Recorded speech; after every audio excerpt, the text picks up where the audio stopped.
Okay, so I'm gonna make a video here. I'm not really sure how this is gonna go, but we'll try. Driving back from Buffalo, and the road's open, so it should be cool to talk. So, I never made one of these before, but there's been kind of a lot of stuff going on that I've been processing about being an INFJ and how I view the world, and maybe just kind of how I need to shift into somebody else's thought processes. So I've been watching this YouTube channel, this guy called Clayton, and it's just interesting to watch other INFJs talk, because they talk sort of, even just the speech pattern is very similar how I talk. You know, there's kind of a pause in my words, and then there's like a bunch of words that come out at once, and the hand movements and stuff. It's kind of interesting watching even just the behavioral patterns of an INFJ, because I do feel like there's a lot of similarities there. And basically I think that's just because of the way that we process things while we're talking about them. So there's also a lot of editing in INFJ videos, and I think that's kind of related to that. Just as you're kind of formulating some things as you're speaking, and they maybe aren't relevant or don't always make sense. But anyways, it's just kind of a thing that I've noted watching this guy, and I've also watched another YouTuber,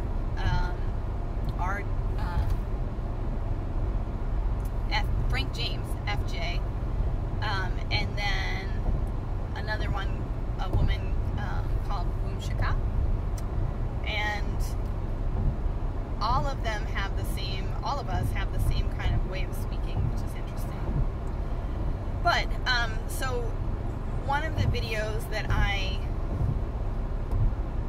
watched recently, two that I thought were interesting. One of them was Clay talking about a concept called sunk costs.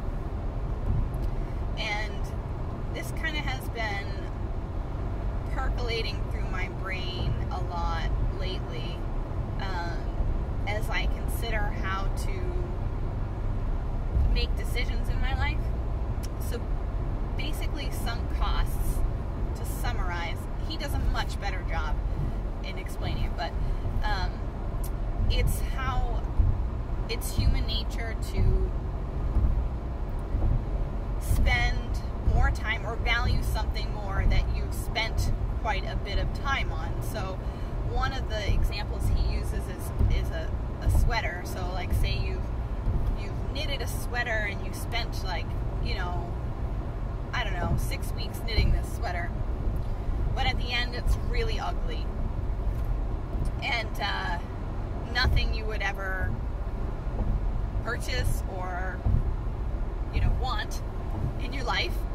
But because you've spent so much time making this sweater, you feel like you need to wear it or keep it, or, you know, hold it dear.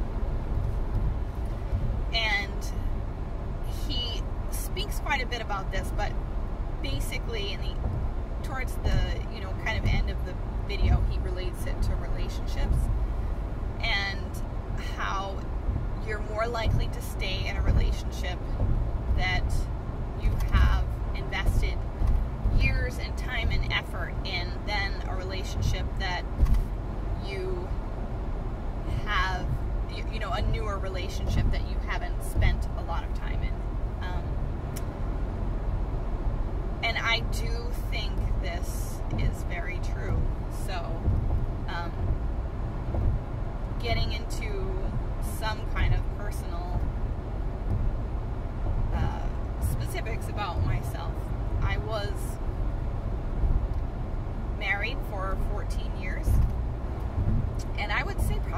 about 8 of those years were not a very productive or positive relationship for various reasons, but regardless, there was significant issues enough that it should have ended sooner than that. So I mean, there were complicating factors, but basically one of the things that I do believe was a major contributing factor was this sunk costs phenomenon. And I think on both sides, on my side for sure, and then on my significant other's side, I think maybe that had a factor a bit. I think there was also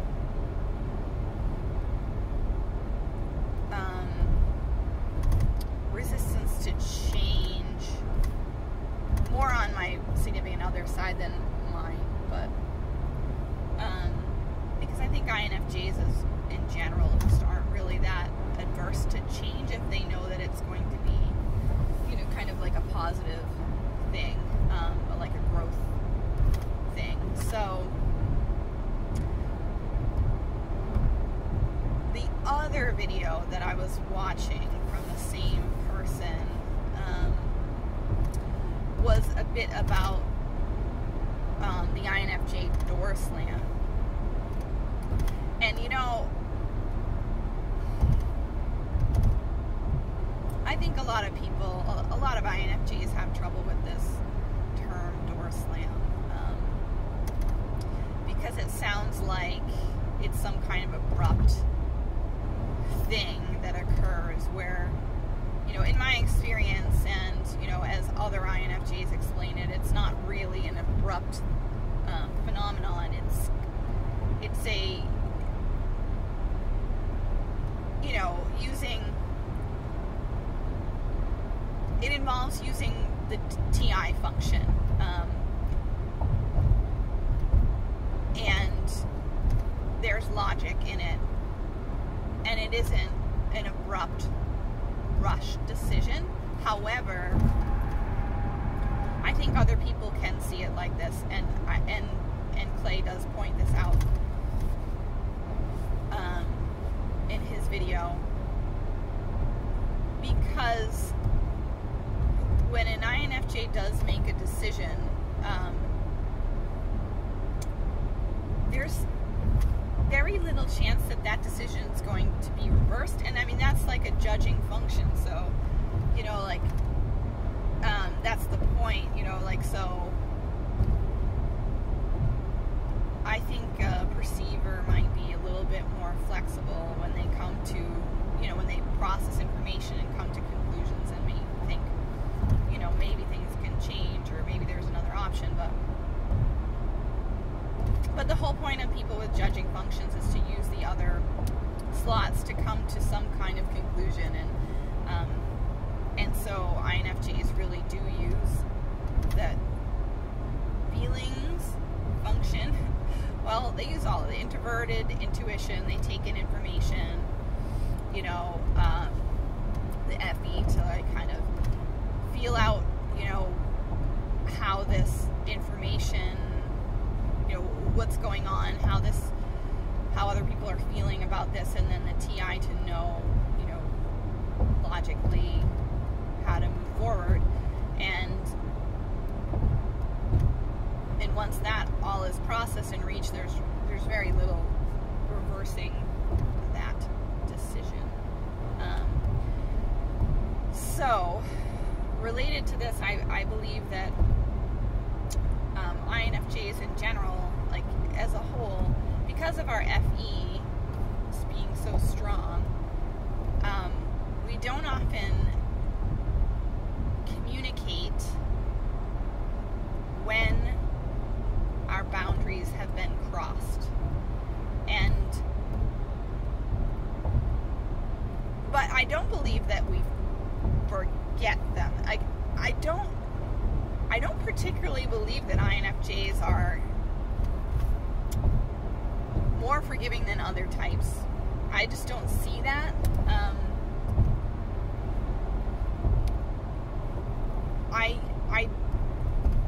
I think it's kind of a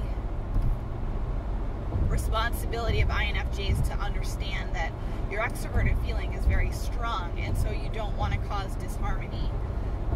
But there will be disharmony in any two people's relationship at some point. I mean, it just can't possibly not happen.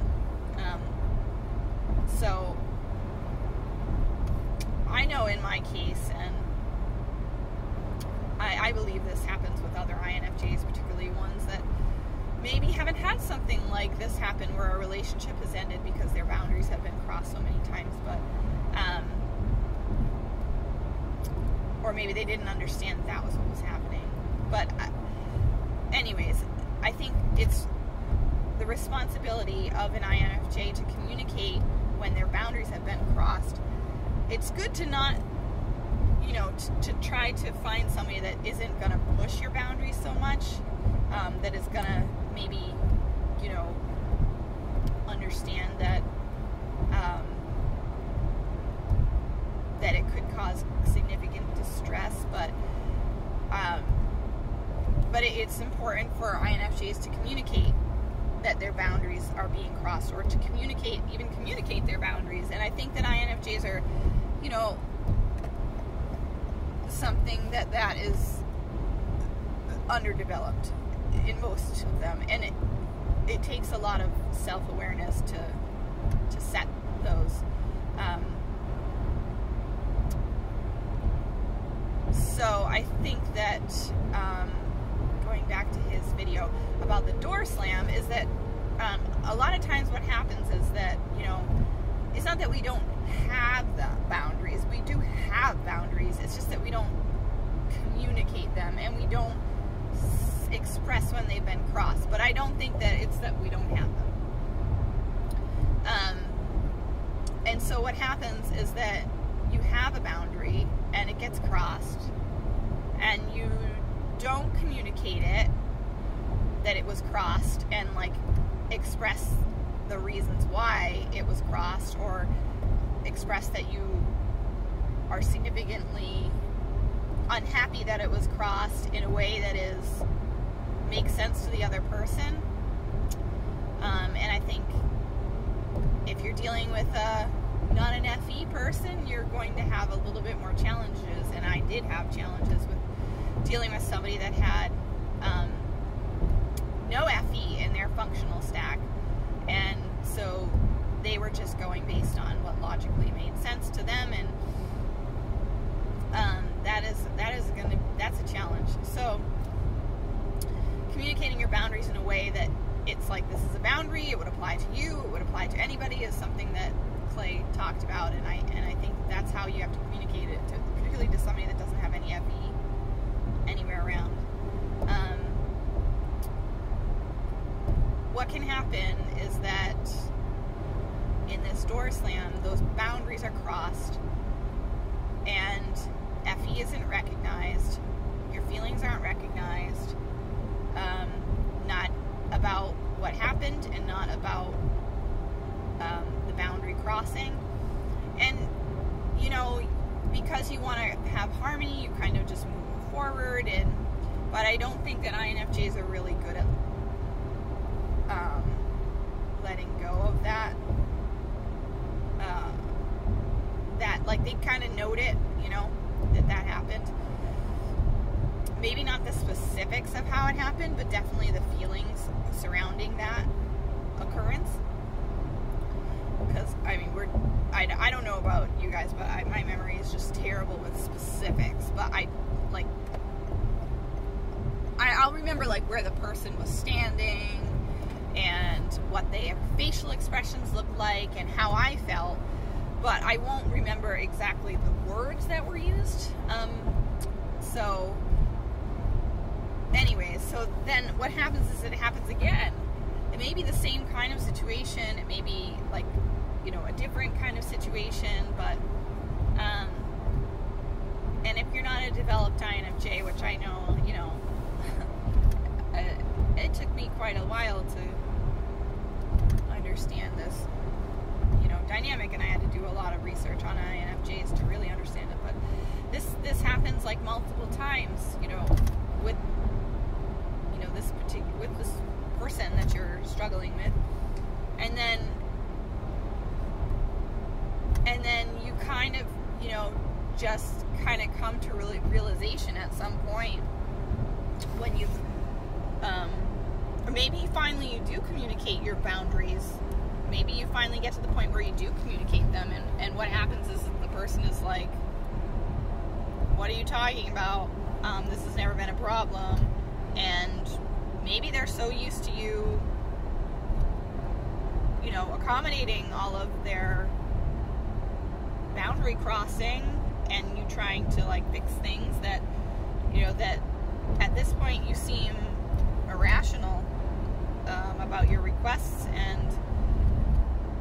but it's only because you finally have realized that your FE is not getting you to where you need to be, that you're not going to create harmony. And once you express this particular need, like once you express what's happening and why, you know, it's not working for you, if you get a response back, and this is what happened to me, that, you know, I don't see this as a problem and I'm not really planning on changing anything because it really hasn't been a problem for me, that's when your TI kicks in and you go, oh, yeah, right, okay, that is who this person is. That is exactly the reality of the situation, and you just come to a conclusion that this is not, this situation is bad, it's not going to likely change without the other person recognizing, you know, at least taking some responsibility for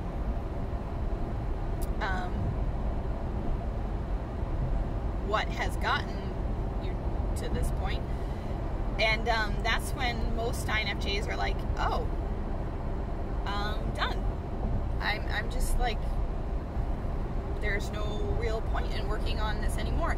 And when it comes to that point, it's really strange, but like, this is something that INFJs say completely, and I have to say it's true for me. It's been true for me in prior relationships, whether it be a friendship or a you know, a romantic relationship, that once that judgment kind of snaps in place, like, oh, this is the reality of the situation and this is not going to work, there is very little more thinking about what you need to do and very little emotional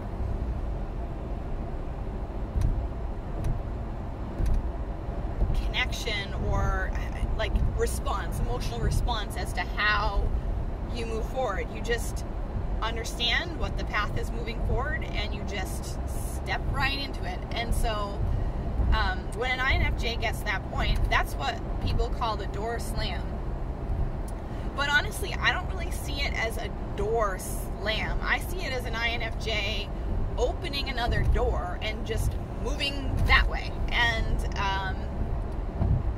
because they know that where they're staying right now is not working, and it's bad for them, and it's also bad for the other person on this other side of this relationship. It's neither person is feeling good about where things are at. So an INFJ at that point will understand there will be no harmony in this particular situation. I can't continue to stay here and torture myself and torture the person that I'm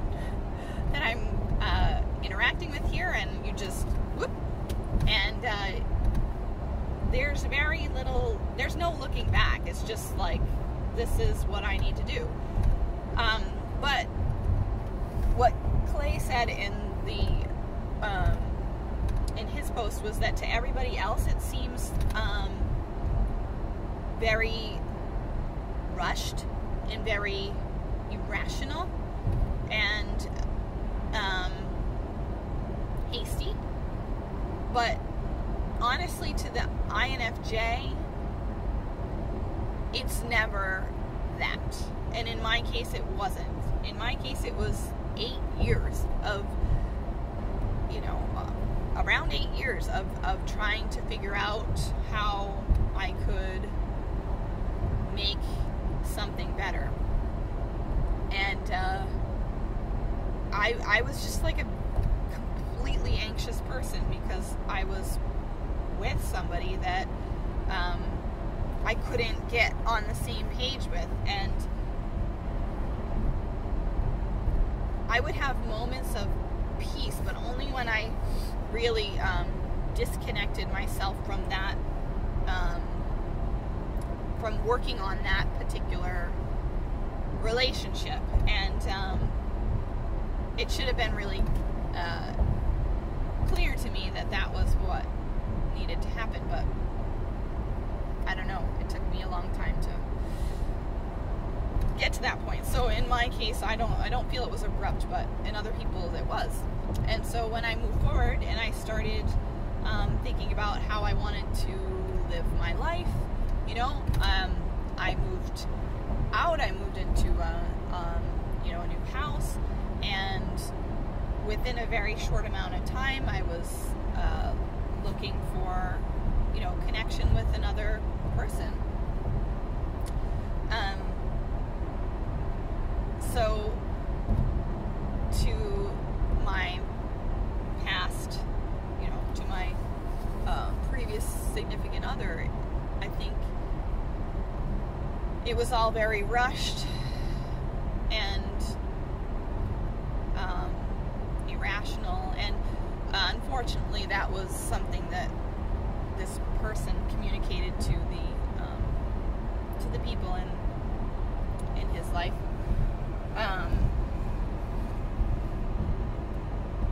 And I think therefore there was probably already some bias there that it was looked quick from the outside too, but certainly reinforced by my my previous partner's interpretation of what happened. And it's kind of funny because despite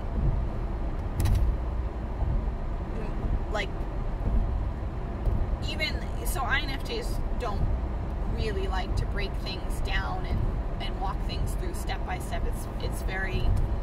It's more a very SI thing to do, I think.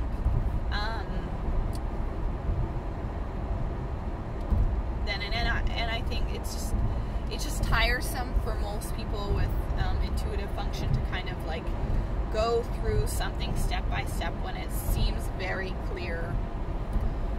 But it's interesting that even when I outlined exactly the points that were issues, it didn't change that person's perception of a choice being hasty or irrational. So I don't know, maybe it's because I was dealing with a person that did not have TI, and maybe introverted thinking. It's just not something that we really usually share very much of. So it's just a lot of stuff going on inside. So what we express outwardly is the emotion, but somebody that is expecting a lot of extroverted thinking, and that was who I was dealing with, somebody that had extroverted thinking in their tertiary spot. Their auxiliary, their secondary function. That they were not able to believe that this stuff was thinking stuff that was going on in me, because I never really shared that as much during the time. So I guess, I don't know what the point of this video is. Maybe it's just like INFJs, you know, I've learned a couple things. One, sunk costs. I believe that we should definitely go into situations where we need to make decisions taking into account what's happening right now. Like, I think that maybe develop SE, I don't know, like do some yoga, do some meditation, some body work or something to kind of be able to really be very much better at taking in the information that is present right now, not taking in like some future aspirational hopes of what things could be if something happened. And I think that I was guilty of doing that quite a lot, just thinking like, well, you know, in the future this could happen or that could happen, and it made me not accept what was actually present. So look around, see what's actually present. If this job, if this relationship, if this whatever is not what you want, and you wouldn't choose it if somebody gifted it to you right now, with all the parameters that are involved, don't accept it. Make a different choice. And I think that's something that will struggle with, but I think that concept, sunk costs, like, don't take into account everything that you've put into something if it's not making you, you know, happy. I really, or not fulfilling you in a way that feels true to who you are. Like, it just needs to go. And I'm not saying, you know, like, I don't think this would happen with an INFJ, that they would flip a switch and like ditch something that just like one day went bad. That's just not, like, that's just not an INFJ kind of a thing. It's just, they, you know, most decisions require quite a bit of processing time. So I don't think that's a real concern for us INFJs, but yeah, I think stop taking into account all of the stuff that you've invested. And the other part is, like, realize that we do not have, we do have introverted thinking, and we don't communicate that stuff, and we do have FE. So we want harmony, and we're unlikely to want to disturb the waters. But if you don't communicate to somebody your boundaries and what you think is acceptable and not acceptable, you're really not just hurting yourself. You're not just hurting, you know, like the other person's feelings or something like that. You're really just devaluing the connection that you have with this person. Because honestly, you know, any person that you communicate your boundaries to, and how whatever they did crossed it in a way that is, you know, not screaming, shouting, but like communicating it. If they reject that request, that you don't, that they don't do that again, if they try to rationalize why your boundary is unacceptable, that person is not somebody that you're going to ever be able to get to a shared place with. I don't know, like, that is one of the hallmarks of narcissism, but, you know, or, I mean, I think maybe that's on a spectrum of, like, narcissistic traits, but I don't think that one indicator would reflect like a total diagnostic narcissistic person. But if that person rejects your boundaries, yeah, that's not a good thing. And anywhere along in the relationship.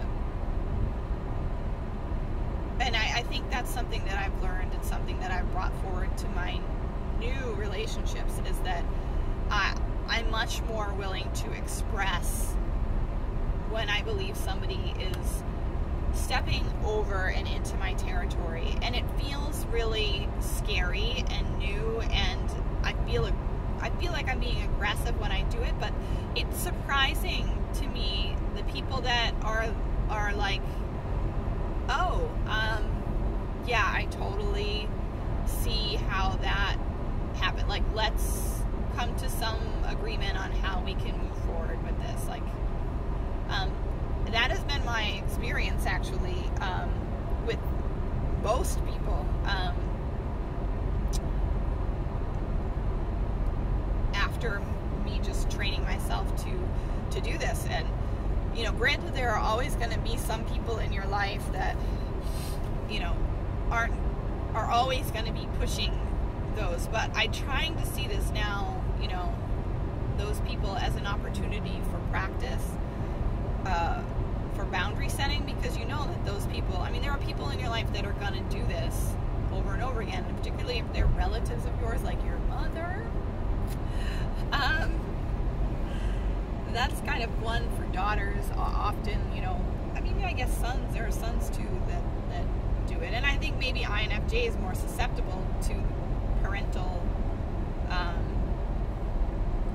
boundary crossing, because there's just like a dynamic set up when you were children that is hard to reset without significant effort.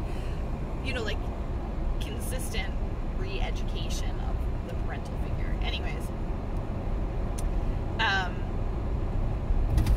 yeah, I view these people now, these boundary pushing people, as, instead of, you know,